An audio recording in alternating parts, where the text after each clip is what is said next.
Meu irmão, minha irmã, qual é a conexão que o Apocalipse tem com as nossas experiências pessoais? Vamos procurar analisar neste módulo a chamada da igreja, dentro do módulo Apocalipse. Nós estamos no capítulo de número 1, compreendendo a chamada da igreja e o ânimo que move em sua jornada. Nós estamos em Apocalipse, no capítulo 1, o versículo 1. Escreve, pois, as coisas que vistes. Quando nós estamos estudando o livro do Apocalipse, nós temos que entender algo extremamente importante. O apóstolo João, quando ele escreveu o Apocalipse, ele tinha que escrever as coisas que ele tinha visto, as coisas que são e as coisas que depois daquelas haveriam de ser. Quando nós olhamos para as coisas que João estava vendo, uma das coisas que ele estava vendo e vivenciando era a sua tribulação. Se nós lemos Apocalipse no capítulo de número 1, vemos eu, João, irmão vosso e companheiro na tribulação, no reino e na perseverança em Jesus. Achei-me na ilha de Patmos por causa da palavra de Deus e do testemunho de Jesus. João, ele estava preso na ilha de Patmos. Mas o que eu quero ressaltar aqui é que João faz uma conexão entre a sua tribulação e a nossa tribulação. Como que isso funciona no nosso dia a dia? Será que nós podemos ter algo relacionado com este aspecto? Eu quero colocar a você uma passagem que se encontra em João, capítulo 21, versículo 21. E nós, se fôssemos dar um título a esta passagem da Bíblia, nós chamaríamos Um Destino Individualizado. Ouça, Pedro, voltando-se, viu que também o ia seguindo o discípulo a quem Jesus amava, o qual, na ceia, se reclinara sobre o peito de Jesus e perguntou: Senhor, quem é o traidor? Então aqui nós vemos Pedro, ele tinha terminado de ser redarguido pelo Senhor, porque Pedro havia negado Jesus por 3 vezes, Jesus o confrontou, e depois estão os dois andando, Pedro olha de lado e vê João andando junto com eles. Então ele pergunta, vendo-o, pois, Pedro perguntou a Jesus: e quanto a este? Respondeu-lhe Jesus: se eu quero que ele permaneça até que eu venha, o que te importa? Quanto a ti, segue-me. Então tornou-se corrente que João não haveria de morrer. Nós temos aqui 2 personagens, Pedro e João. Esses 2 personagens podem ser a representação de 2 personagens que vivem hoje, no tempo presente. Aquele que vai morrer em Cristo e aquele que vai ser arrebatado em Cristo. Imagine você andando com alguém e você conversando com Jesus enquanto anda com uma pessoa do seu lado, ok? Aí você fala assim: Jesus, o que será dessa pessoa do meu lado? Jesus olha para você e fala: e se você vier a morrer e ele for arrebatado? Pode acontecer. A volta de Jesus está marcada para o dia de ontem. Ou seja, Jesus pode voltar a qualquer tempo. Nós tivemos aquele evento, a pandemia, que levou no planeta inteiro mais de 20 milhões de pessoas.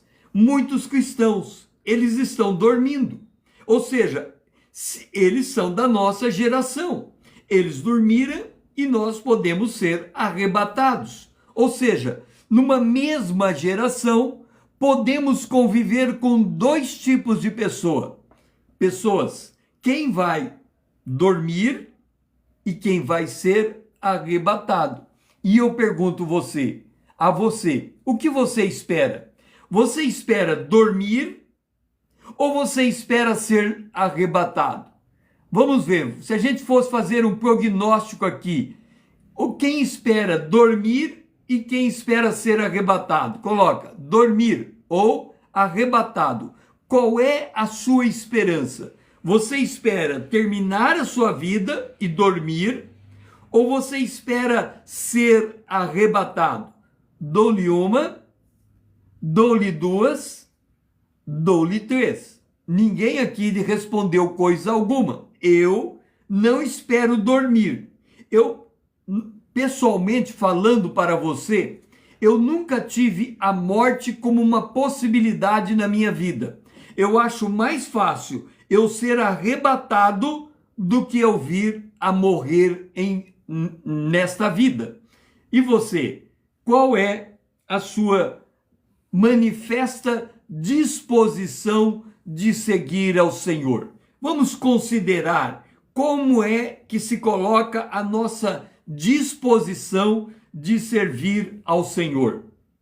Aqui está colocado os eventos proféticos e os eventos proféticos e os temas textuais, os temas proféticos ou históricos. Aqui estão os eventos proféticos históricos e os contextos proféticos históricos. Nós temos a eternidade passada, a eternidade futura, a linha do tempo, a criação dos céus e da terra, a linhagem, o dilúvio, Israel, a morte e ressurreição de Jesus, o Pentecoste, a igreja, o arrebatamento, os juízos, 7 selos, 7 trombetas, 7 taças, a volta do Senhor, o milênio, novos céus e nova terra e a eternidade. Este aqui são as coisas que João transmitiu, as que ele viu, as que são e as que vão acontecer. Então este é o quadro profético. Ok. Então nós temos aqui o quadro profético comparado com o livro do Apocalipse. João está aqui e ele está testemunhando alguma coisa nos seus dias. Ele comenta sobre as coisas que são e ele fala das coisas que hão de vir.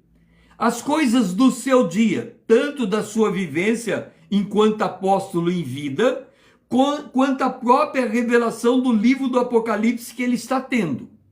As coisas que são as coisas que vão desde o momento em que Jesus morreu na cruz e foi ressuscitado até o arrebatamento da igreja. Este é o período das coisas que são e as coisas que vão acontecer depois delas. Então, vamos considerar Jesus Cristo. Observe o detalhe. Em Mateus capítulo 17, o versículo 2, Pedro e João e outros discípulos, parece que Pedro, João e mais um discípulo, está tendo uma visão de Jesus ser transfigurado diante dos olhos deles. E foi transfigurado diante deles, o seu rosto resplandecia como o sol, e suas vestes tornaram-se brancas como a luz. Quando você lê essa história de Jesus, eu pergunto para você, você se vê passando por essa mesma transformação que Jesus está passando? Imagine só, Pedro está olhando para Jesus e de repente Jesus é transfigurado diante dele. Se o arrebatamento acontecer agora, nós vamos receber corpos glorificados. As nossas vestes vão se tornar brancas como a luz. o nosso rosto vai ser o corpo vai ser corpo de glória. Eu pergunto para você, você se vê passando pela mesma coisa que Jesus? Vamos lá, dou-lhe uma, sim ou não?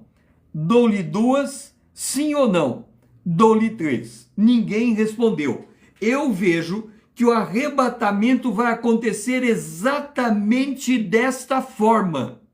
Nós, num piscar de olhos, vamos olhar para uma pessoa, se pudéssemos, queremos ser a pessoa transformada, mas vamos nos ver sendo transformado um ao outro, e no piscar de olhos, o nosso corpo resplandece, as nossas vestes se tornam brancas e nós subimos.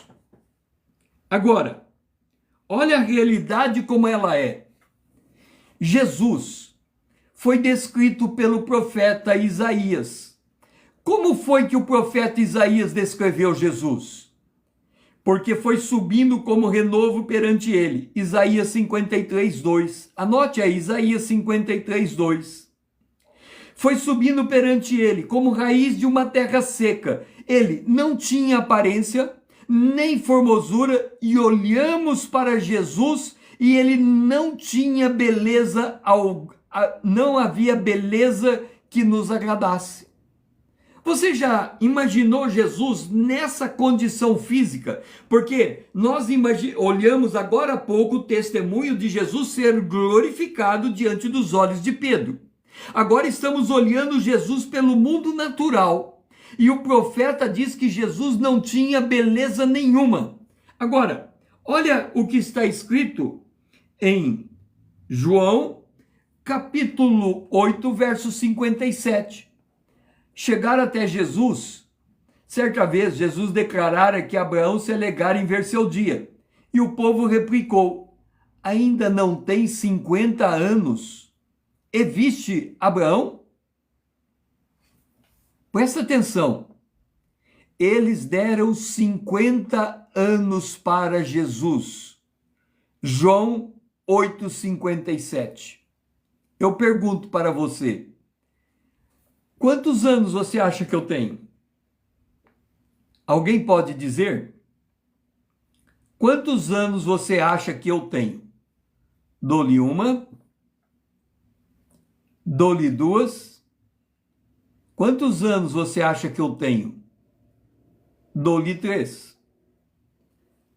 Eu tenho 64 anos.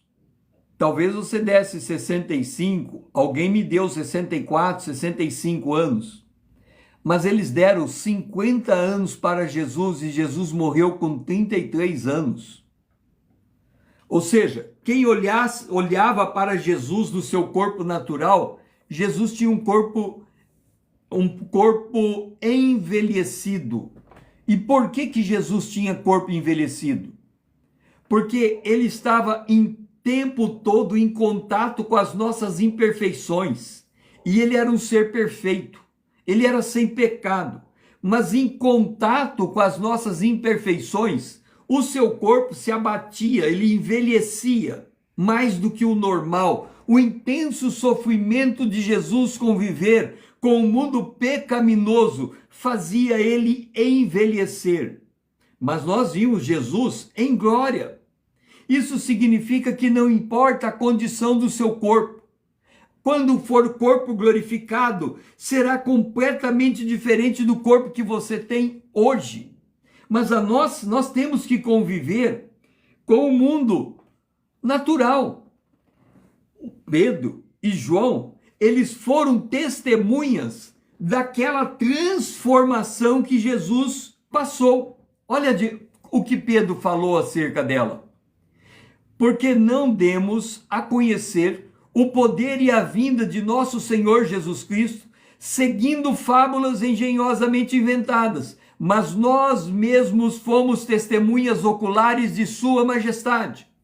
O que eu quero colocar aqui para você é que eu e você, se a trombeta tocar agora e alguém pedir para nós declararmos a nossa aparência no momento em que somos arrebatados, nós podemos colocar, diz Mateus capítulo 17, o versículo 1, como sendo a nossa aparência transfigurada, corpo glorificado e vestes brancas, vestes de salvação. Olha o testemunho de João quando ele viu Jesus. E o verbo se fez carne, João 1,14. E habitou entre nós, cheio de graça e de verdade. Vimos a sua glória, glória como do unigênito do Pai. Agora, eu pergunto para você que aqui está me ouvindo, olha a conexão entre o livro do Apocalipse com a sua realidade existencial.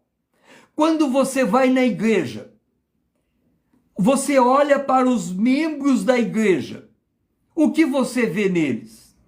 Será que você vê verbo em carne, cheio de graça e de verdade? Ou você vê a aparência física de pessoas envelhecidas, marcadas pelas rugas do tempo? Como você vê as pessoas com quem você anda?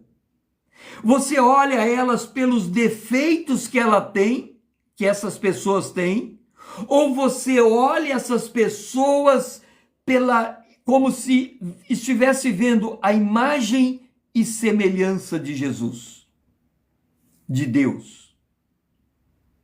Como você vê as pessoas em sua volta? Você enxerga as pessoas em sua volta pelo potencial que essas pessoas têm ou pelos defeitos que elas aparentam ter? Qual é a sua visão destas pessoas? Jesus, ele disse a respeito dele: é necessário que o Filho do Homem sofra muitas coisas, seja rejeitado pelos anciãos, pelos principais sacerdotes e pelos escribas, seja morto e no terceiro dia ressuscita. Lucas 9, 22. Jesus não esperava a vida fácil aqui. Ele veio para ser obediente até morte e morte de cruz. João 1, 29, quando Pedro olhou para Jesus, disse: este é o Cordeiro de Deus que tira o pecado do mundo. E quando os discípulos, os judeus, os hebreus, lá no Egito, colocaram sangue nos umbrais da porta, era para que o anjo da morte não chegasse lá. Você sabia que está escrito em 1 João capítulo 5, quem tem o Filho tem a vida, quem não tem o Filho não tem a vida eterna?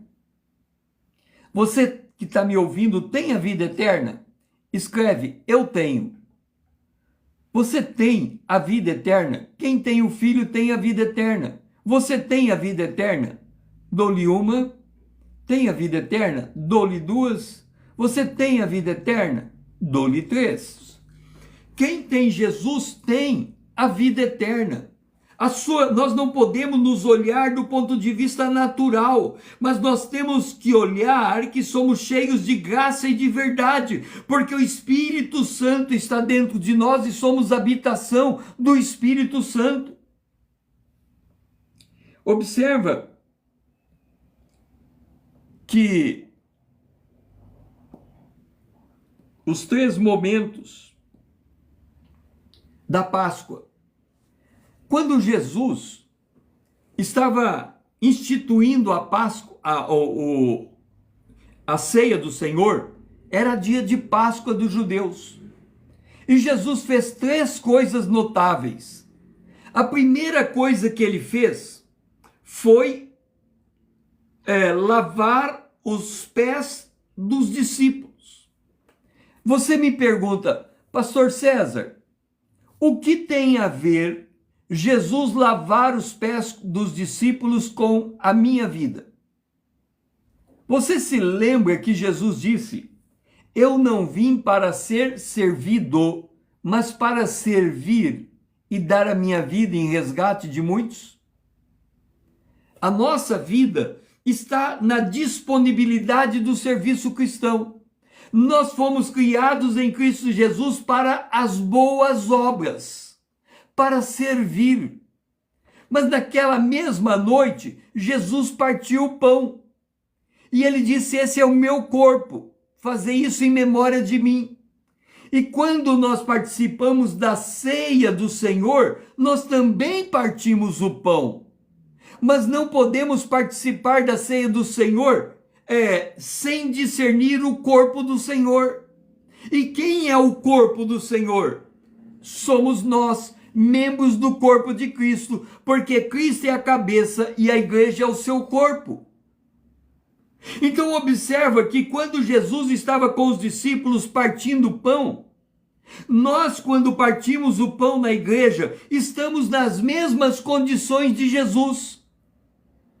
Jesus sofreu, serviu, nós também participamos da ceia. E depois, Jesus em João 13, 31, 32, ele diz: agora foi glorificado o Filho do Homem, e Deus foi glorificado nele. Se Deus foi glorificado nele, também Deus o glorificará nele mesmo, e glorificá-lo-á imediatamente. Aí você diz: pastor César, você está dizendo de algo que não nos diz respeito.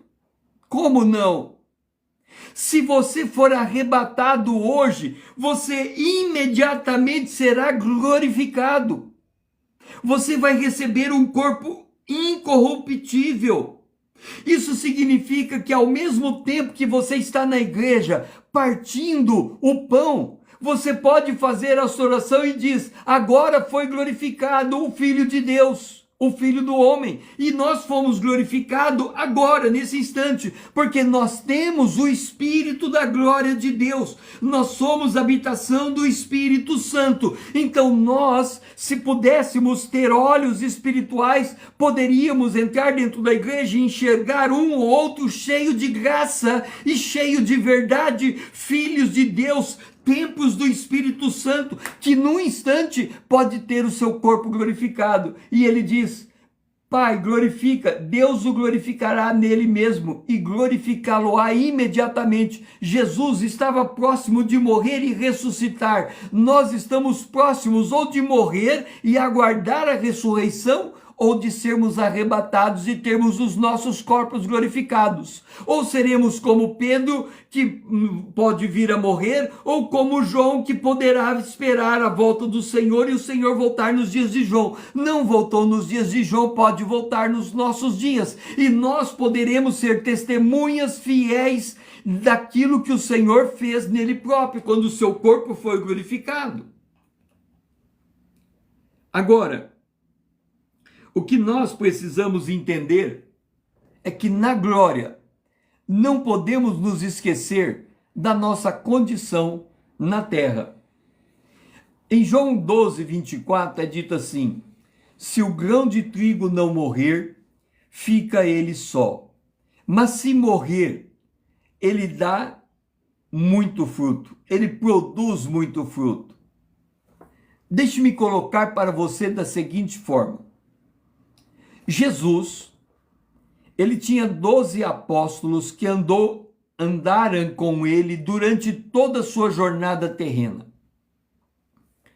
Agora, imagine você, se você pegar um pastor hoje, em qualquer igreja, ele pode ter 20 membros, 100 membros, 400 membros, 1000 membros. O pastor Paul Yong-cho tinha 800.000 membros. Jesus disse: se o grão de trigo não morrer, ele fica sozinho. Jesus tinha 12 apóstolos, ele morreu, os 12 fugiram e ele ficou sozinho na cruz. Se o grão de trigo não morrer, fica ele só. Ele morreu sozinho na cruz. Ao terceiro dia ele ressuscitou. Foi para a glória, derramou o Espírito Santo. Na primeira pregação de Pedro, 3.000 almas se achegaram a Jesus.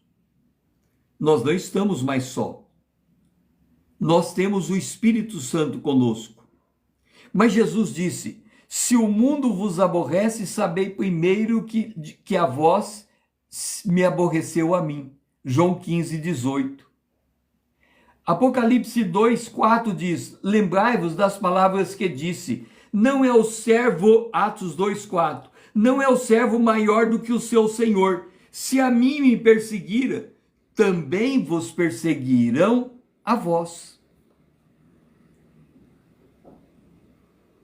Nós temos que entender que quando João fala que ele era nosso companheiro na tribulação, ele estava retratando a vida de cada um de nós. Quem aqui que está comigo passa por tribulação? Esteja curtindo esse vídeo.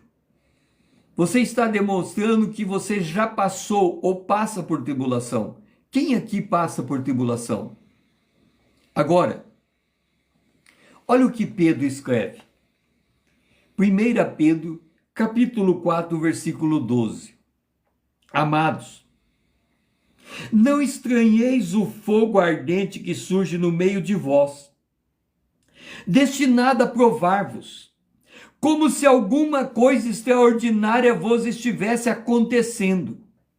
Pelo contrário, alegrai-vos na medida que sois coparticipantes dos sofrimentos de Cristo, para que também na revelação da sua glória vos alegreis exultando. Se pelo nome de Cristo sois injuriados, bem-aventurados sois, porque sobre vós repousa o Espírito da glória e o Espírito de Deus.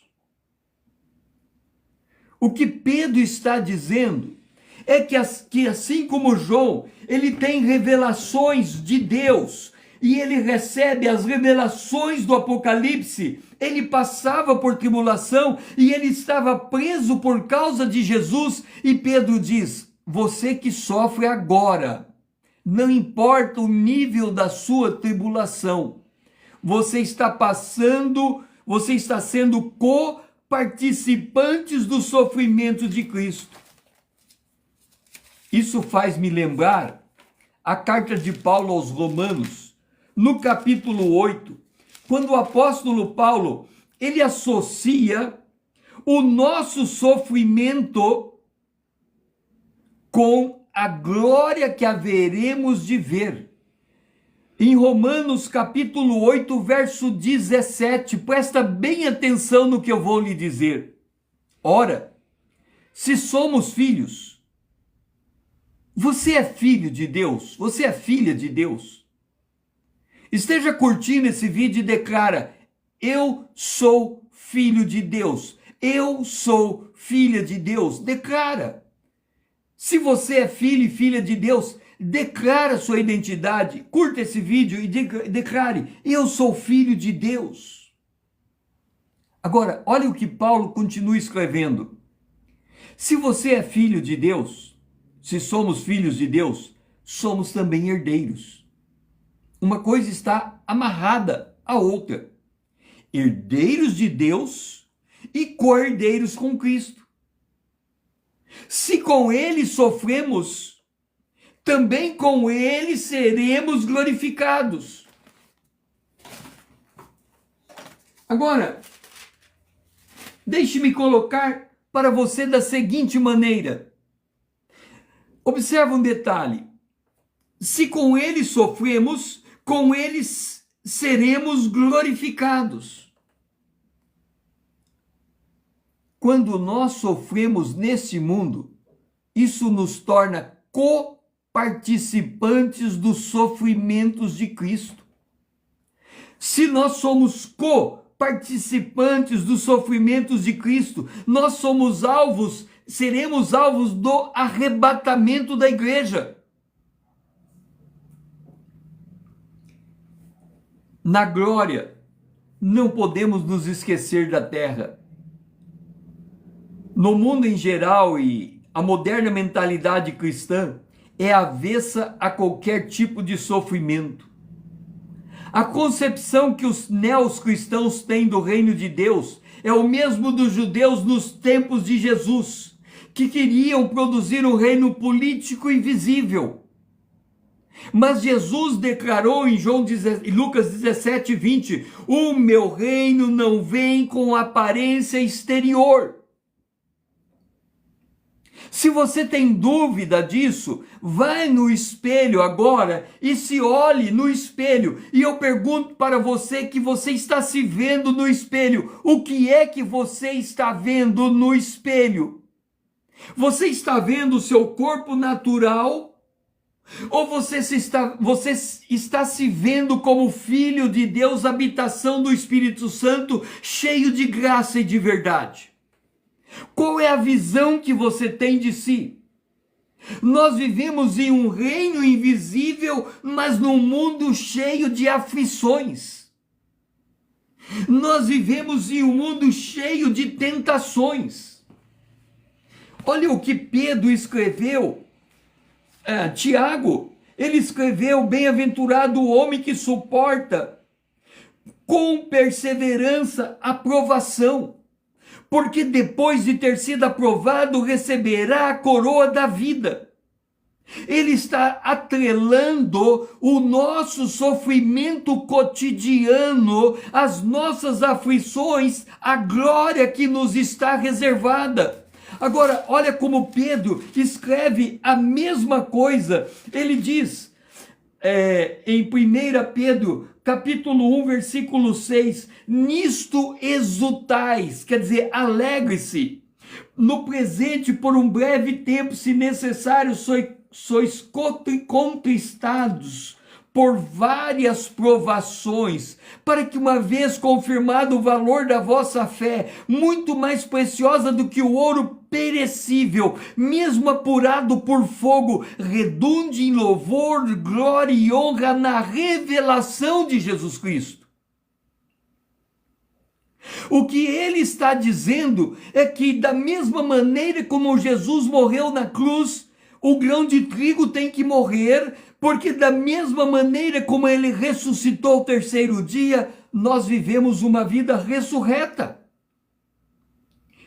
Paulo diz: não vivo eu, Cristo vive em mim. E a vida que agora vivo, eu vivo na fé do Filho de Deus, que muito amou e a si mesmo se entregou por mim. Isso é um convite para nós entendermos. E agora eu me lembrei, o Salmo 23. O Salmo 23, ele coloca dois caminhos diante de nós.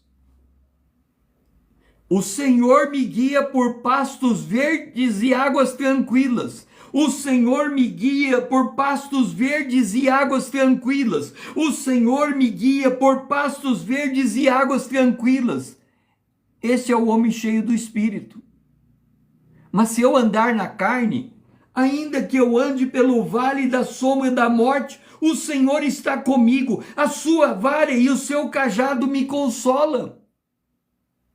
Quer você esteja passando por uma tribulação por causa do reino de Deus, glória a Deus. Se você estiver passando numa tribulação porque você deixou a carne te vencer, glória a Deus. Porque se você está passando por uma tribulação porque o Senhor guia você, você é coparticipante da glória de Deus. Mas se você está passando por uma tribulação porque você está andando na carne, o Senhor está disciplinando você, porque qual é o pai que não corrige ao filho que ama? O mundo é cheio de tribulações. João é um exemplo que nós devemos imitar. Eu estou falando de João, o apóstolo. O João que recebeu o livro do Apocalipse. João foi notificado. Eu quero ler com você Colossenses capítulo 3, versículo 1 a 3, para você fazer a correlação da sua vida com a de João. Colossenses 3, ele diz assim: portanto, se foste ressuscitados juntamente com Cristo, buscai as coisas lá do alto, onde Cristo vive assentado à direita de Deus. Pensai nas coisas lá do alto, não as que são daqui da terra. O que Paulo está dizendo para nós é que ele diz assim: olha, João estava preso na ilha de Patmos, companheiro nosso em tribulação. Talvez você esteja passando por tribulação no teu trabalho, tribulação na tua casa, tribulação na sua família, tribulação nos seus relacionamentos. Há uma conexão. Não estranhe a ardente prova que você está passando, como se coisa estranha acontecesse com você. Não estranhe a prova. O Espírito de Deus repousa sobre você. E João foi notificado no dia do Senhor. O dia do Senhor diz respeito ao domingo, o dia da ressurreição. Jesus ressuscitou o terceiro dia. O sábado é uma aliança de Deus com Israel. Israel guarda o sábado. A igreja, ela celebra a nova vida em Cristo Jesus no dia da ressurreição, que é o primeiro dia da semana. E João se vê diante do Senhor. Ele ouviu uma voz por detrás dele, ele se volta e ele vê 7 candelabros, e no meio do candelabros o Filho do Homem. Deixe-me dizer uma coisa para você. Se você não for capaz de entrar numa igreja, quando eu falo igreja, eu não estou falando prédio físico, ainda que você vá ao prédio físico, mas uma igreja, uma comunidade de membros reunidos, membros do corpo de Cristo, e você não olhar como irmãos na fé, cheios de graça e de verdade, templos do Espírito Santo, você não está discernindo o corpo do Senhor.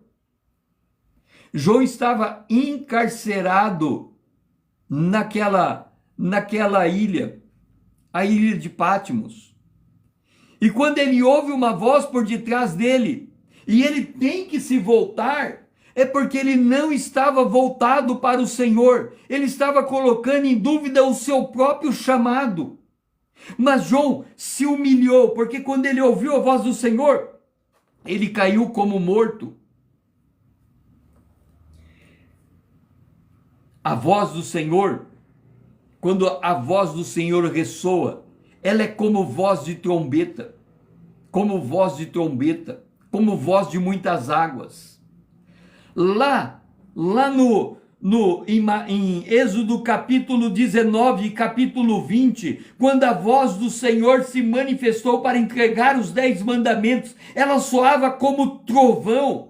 O povo se escondeu de medo da voz do Senhor, porque a lei, ela traz a perfeição de Deus, e a lei nos humilha, porque nós vemos-nos incapazes de cumprir o que está na lei, e a lei ela aponta para nós o nosso pecado, mas quando olhamos para o Cordeiro que tira o pecado e nos livra da lei, nos liberta da lei e nos dá uma nova vida, nós vemos a voz do Alfa e do Ômega, a voz do bom pastor, a voz que discerne a vontade de Deus para cada um de nós. Esta é a voz de quem tem um trato pessoal com Jesus.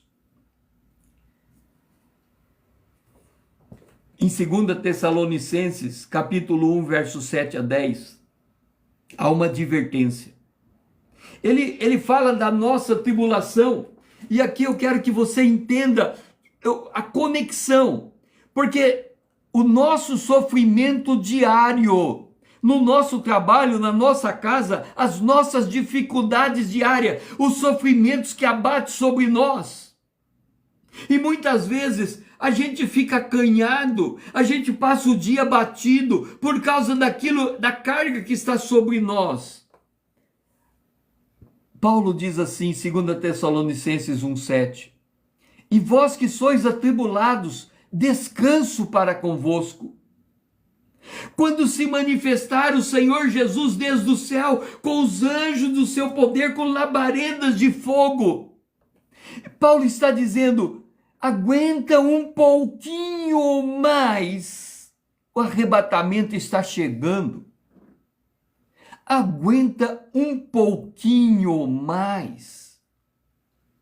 Porque quando se manifestar o Senhor Jesus desde o céu, quando a trombeta tocar, nós nos ajuntaremos com Ele nos lugares celestiais. E ele vai tomar vingança dos que não conhecem a Deus e dos que não obedecem o Evangelho. A vinda do Senhor e o arrebatamento da igreja é em si um juízo sobre os que ficam.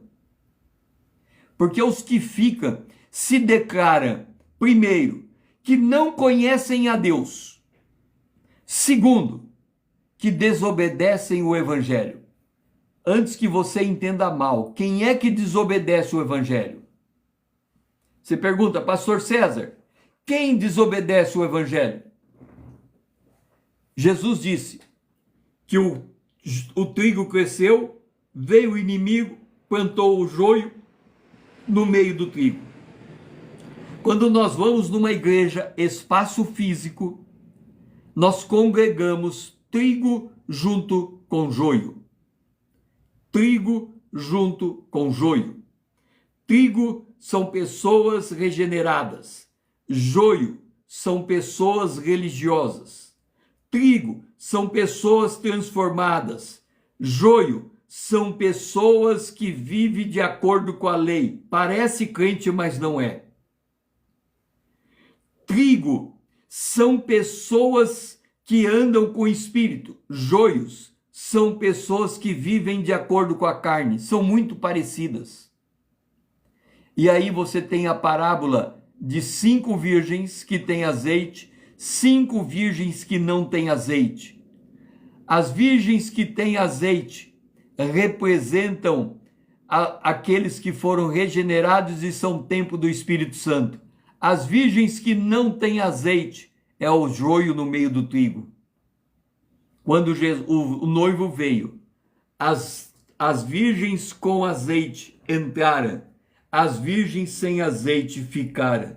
Estes são os desobedientes ao Evangelho.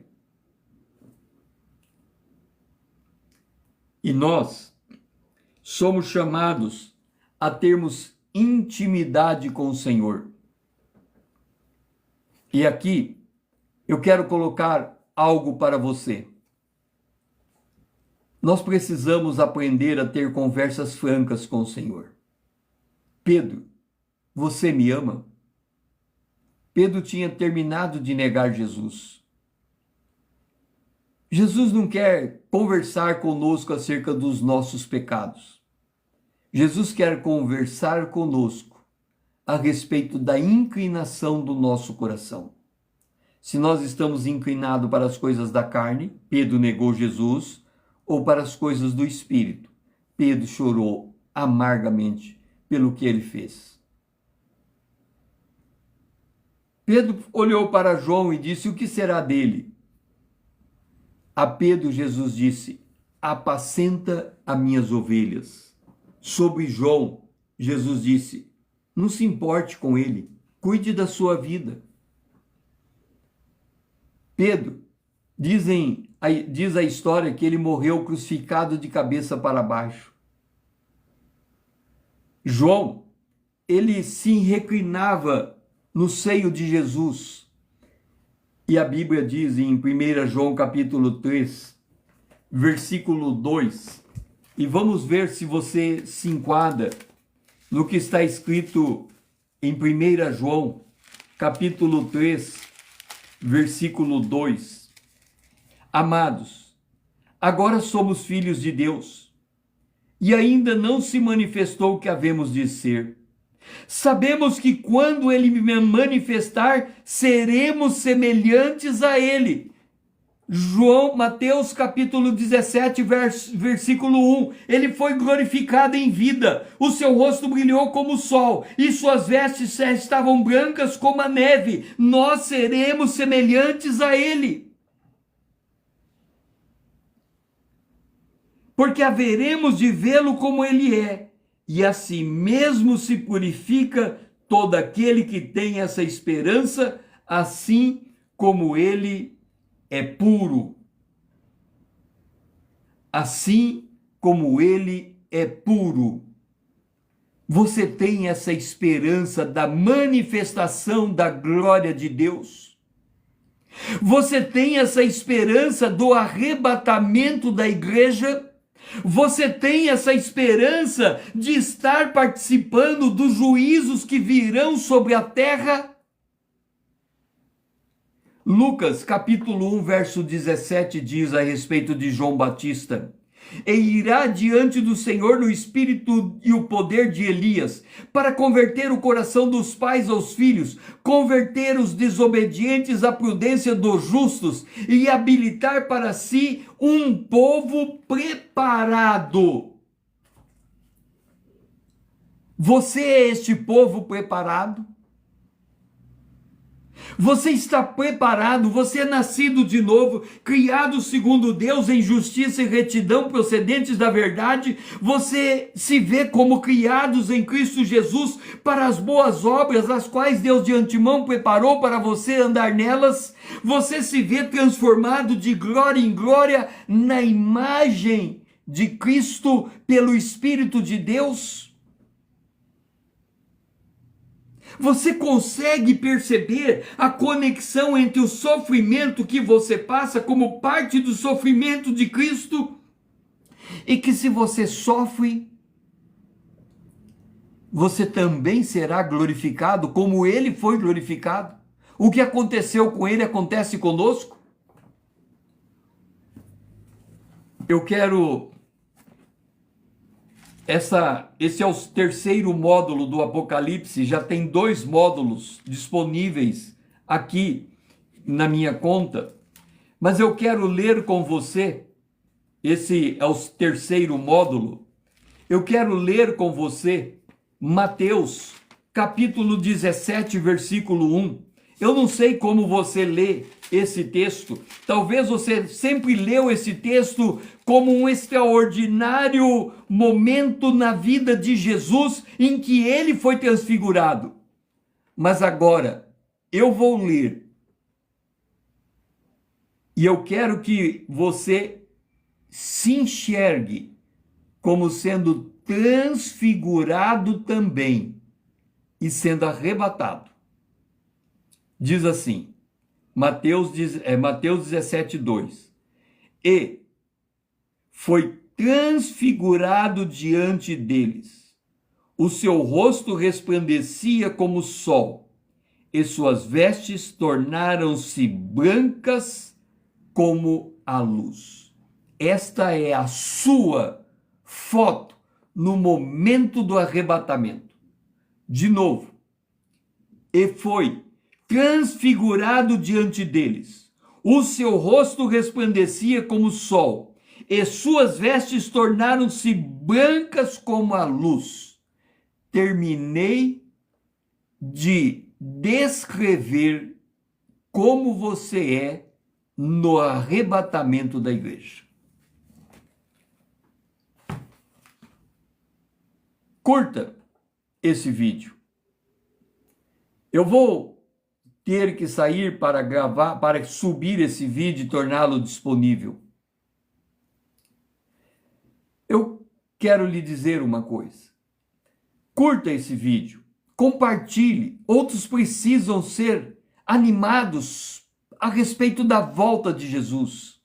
Salve, siga-me, para que possamos crescer juntos na graça de Deus. O meu lema é: conhecendo a palavra, para sermos transformados pelo poder de Deus na imagem de Cristo. Eu sou o pastor César Azevedo. Grato por me ouvir e até a próxima.